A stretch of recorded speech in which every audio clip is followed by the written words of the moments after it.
Shalom, a paz do Senhor Jesus Cristo. São 8 horas e 15 minutos, horário de Manaus, aqui no setor norte do Brasil.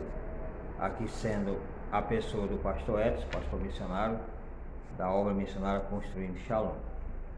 Mais uma semana para a gente enfrentar. Hoje é segunda-feira.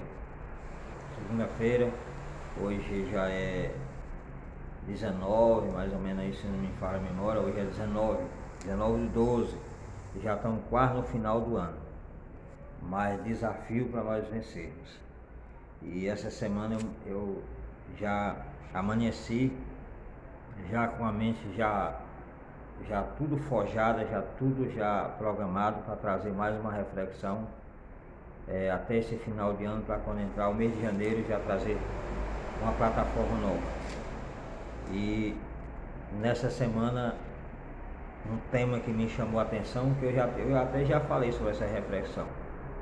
Eu acho que uns 4 ou 5 tópicos eu falei relacionado à questão, o maior desafio do homem.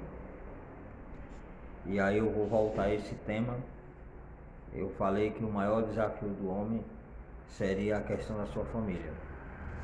Mas eu falei dentro de um campo geral. Agora eu vou individualizar os membros da família e quais são os desafios que um líder, um dono de casa, um sacerdote, um pastor, um obreiro enfrenta dentro do seu ministério, aqueles secularmente enfrenta dentro dos seus lares, os grandes pensadores enfrentam dentro dos seus lares, porque isso é uma realidade para todos aqueles que querem chegar a um objetivo, quer chegar a um algo. Todos têm família, de um modo geral, tem ou de um modo indiretamente, mas todos têm uma família. Então, nas reflexões anteriores eu falei que o maior desafio do homem é a família, mas agora eu vou individualizar, separar os membros dessa família, para que a gente possa entender relacionado à questão desse tema. Então, eu quero usar o livro de Jó, no capítulo 2, no versículo 9, onde fala assim: Então sua mulher lhes disse: ainda retens a tua sinceridade, ou em algumas versões, a tua fidelidade, amaldiçoa a Deus e morre. Essa é uma das versões, mas tem outras versões melhor, mas por aqui dá para a gente entender. Então, eu olhando para a história da Bíblia e vendo os relatos bíblicos relacionados a todos os homens de Gênesis, Apocalipse, que chegaram ao seu alvo, que chegaram ao seu objetivo, tiveram de ter ao seu lado uma mulher sábia. A mulher de Provérbios 31 é o ideal para qualquer líder, qualquer sacerdote, qualquer homem de Deus vencer os seus desafios, chegar no alvo onde você quer chegar. Provérbios 31, lá tem a esposa perfeita para cada obreiro e pastor que quer vencer os obstáculos do seu ministério e quer concluir o seu ministério com sucesso. Aqueles que estão lá fora, eles não entendem de Bíblia, não entendem de palavra de Deus, porque são pessoas naturais, mas também, se estiver ouvindo essa reflexão, vale para a sua vida. Se você de repente quer ser um homem de sucesso dentro do empreendedorismo, é um grande empresário e quer ter sucesso dentro da sua empresa, dentro dos seus negócios, você precisa ter uma mulher com perfil de Provérbios 31. Se a sua esposa encaixar com Provérbios 31, você vai chegar lá aonde você precisa chegar. Agora, se não tiver, fica muito difícil. muito complicado, porque não vai conseguir. Quando eu fiz meu primeiro curso teológico, o básico, no IBES, na Assembleia de Deus de Madureira, um dos professores ali, o Márcio Simões, um homem bem conhecedor da palavra, que nasceu no berço batista, hoje está já dentro do Ministério de Assembleia de Deus. Uma certa vez lá na sua matéria que estava passando para nós lá, ele falou que o obreiro ele só consegue ter sucesso se verdadeiramente a sua esposa estiver de acordo com o ministério daquele obreiro.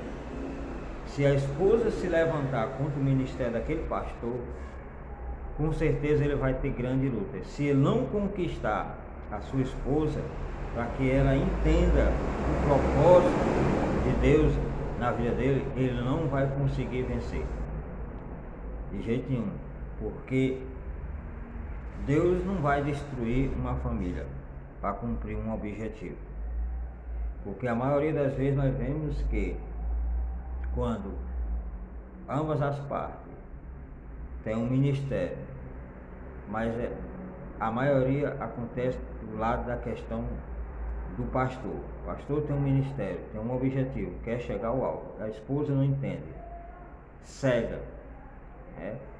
E quando ele está puxando para um lado, ela puxa para outro. E quando ela quer uma coisa, ele quer outra. E quando ele tem fé, ela não tem de jeito nenhum. Então, muitos já vi falar, já vi até pessoas comentando voltar a essa questão desse tema. Eu não concordo, né?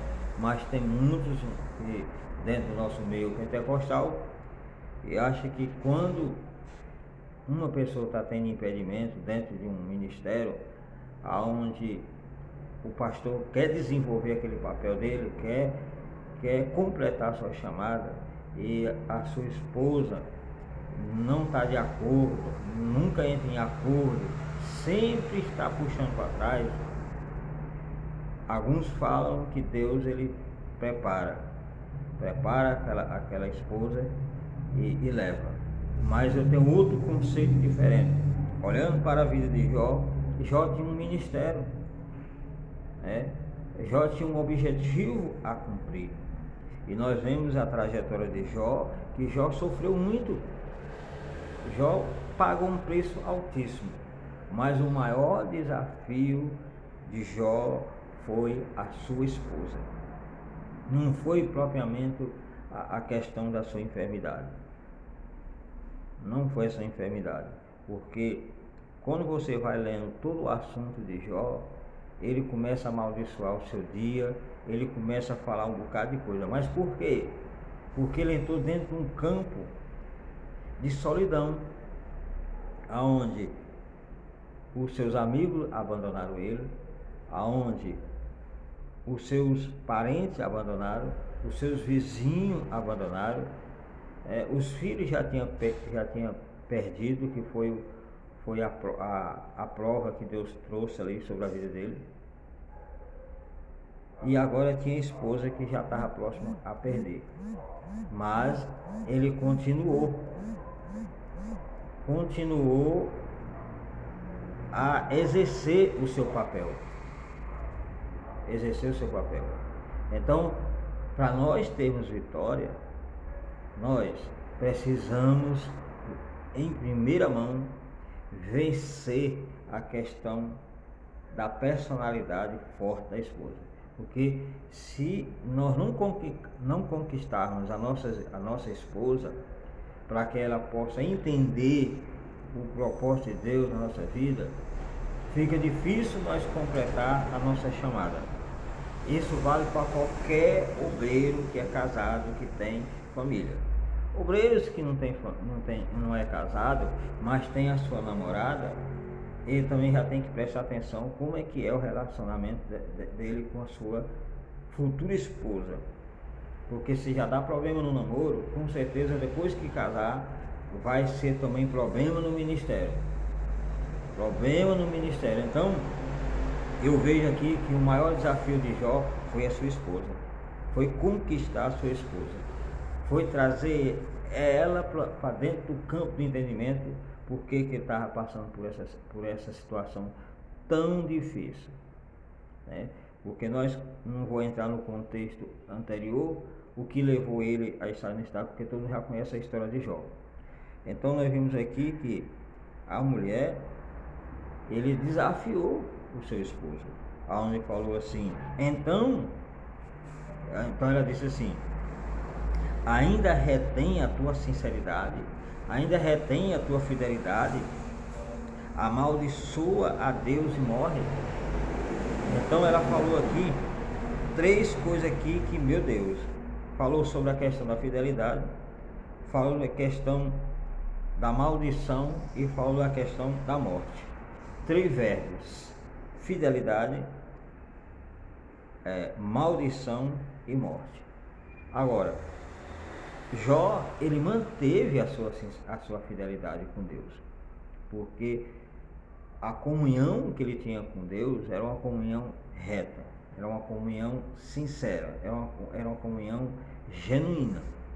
Ele permaneceu intacto com Deus, mesmo nos seus altos e baixos mental, emocional, psicológico, dando seus distúrbios, com razão daquela situação toda que ele não estava entendendo, mas depois a ficha caiu. Nós vemos que a mulher de Jó desapareceu do texto. Você não vê mais falando da mulher de Jó, somente aqui e acabou, ninguém vê mais falar. Desapareceu. Então nós vemos que Jó, ele estava dentro de um campo de solidão, onde todo mundo abandonou ele, só ficou ele, a enfermidade e Deus, e um pequeno caco que ele usava para raspar as suas feridas. Então, os companheiros de Jó era justamente só a enfermidade e o caco, que até o próprio Deus afastou de Jó por um período de tempo, onde Jó clamava, Jó falava e ele falava, mas Deus não respondeu Jó até chegar àquele ponto que nós conhecemos na história, que Deus teve que vir e fechar a questão da boca de Jó, para que ele não viesse perder a sua vitória. Então vemos que os companheiros de Jó abandonaram, todo mundo abandonou, então ele só ficou só com o caco. O seu amigo era o caquinho, que ficava ali, usava para raspar suas feridas, e a outra era a sua própria enfermidade. Então o mundo de solidão é um mundo obscuro, um mundo que não tem clareza, um mundo incerto, um mundo escuro, aonde é só você e você. E aí Jó, ele pensava assim, cadê a esposa nesse momento, que poderia estar aqui ao meu lado, né? Mas nós vemos que se ela estava, a Bíblia não relata. Ficou escuro, a gente vê algumas palavras dela aqui, acabou, mais nada. Então nós vemos que o maior desafio do homem é a família, mas individualizando a questão dos membros da família, vem em primeiro lugar a esposa. E aí depois é que vem a questão dos filhos, que mais na frente eu vou falar sobre relacionada aos filhos. Mas eu estou falando relacionada à questão da esposa. Se a esposa não tiver de acordo com o ministério, o projeto do homem, ele vai penar. Ele vai penar, ele vai rodar dia e noite e não sai do lugar, não desenvolve. Porque ele é 2 em 1. Ele não é 1 em 1. A Bíblia fala que quando nós casamos, nós se tornamos uma só carne. Então tudo que vai resolver, ele tem que estar ambos. Não tem como dividir a carne, cortar a carne. Por isso que é difícil, se torna uma só carne. E quando se torna uma só carne, é que, quer dizer, todos os seus projetos, ele é único. Todas as suas ideias é único. As personalidades é claro que vai divergir, mas em questão de propósito, é um só propósito. é um só alvo, é um só caminho, é uma só certeza. E aí a gente vê muitos lares desmoronando justamente porque não tem comunhão. A esposa não entende o propósito do homem de Deus e bota tudo a perder. E aí vira aquela bagunça. A gente vê que os maiores fracassos dos homens de Deus justamente é neste ponto relacionado à questão da esposa. Em questão do esposo, é tudo vice-versa. Quando não é um lado, é o outro lado. Mas tudo envolve a questão do desafio voltado à questão da sua esposa, da esposa. Tudo começa por aí. Se, por exemplo, o pastor ele cai em adultério, justamente é porque a esposa não cumpriu com o seu papel, não ajudou o seu esposo. E aí ele entra dentro do campo da solidão, aonde vem os terceiros. O pastor vai se sentir carente, vai se sentir isso, rejeitado, e aí aonde entra a mulher prostituta, aonde entra a mulher estranha dentro do relacionamento. E aí de repente você vê a bomba, o pastor adulterou, que já largou, já tá, justamente porque aí é onde cabe o papel maior da esposa, que é a esposa ideal, que é a esposa de Provérbios 31. Se toda mulher se voltar para a questão de Provérbios 31, ela vai fazer o papel correto, o papel excelente dentro do seu lar. Tirando isso, não tem como, de jeito nenhum. Então, dentro dessa reflexão, em poucos minutos, você que é pastor, você que é missionário, e você também que não tem nada a ver com a igreja, mas quer vencer a questão dos seus projetos, os seus ideais, a sua empresa, o seu empreendedorismo, os seus negócios, a esposa tem que estar junto com você. Porque se não tiver, meu amigo, eu lhe falo, é fracasso na hora, é barco afundado na hora. Então o crente tem que orar, o pastor vai ter que orar, vai ter que conversar com Deus para quebrar aquele campo espiritual maligno, para jogar por terra o sopro do inimigo nos ouvidos da esposa, para jogar por terra as maldições, as palavras contrárias.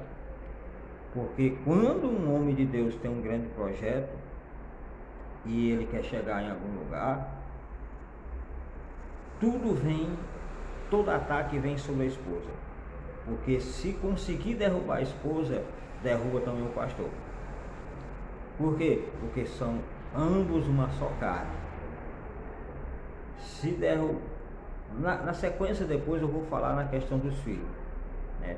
Eu estou desmembrando a questão do maior desafio do homem. Mas se você for ver na história, da onde começou tudo isso, você pode ver, de Gênesis a Apocalipse, todos os homens que conquistaram grande vitória tinham uma grande esposa ao seu lado. Todos também que fracassaram na sua história tiveram também uma esposa que fez o papel fundamental para que aquele homem fracassasse. Então, essa é uma reflexão número 267, número 267, quase 300 reflexões. Se não me falha a memória, parece que é a 267, 268, mas eu vou renumerar aí e os irmãos vão acompanhando as minhas reflexões neste canal. Que Deus abençoe, até a próxima reflexão. Shalom.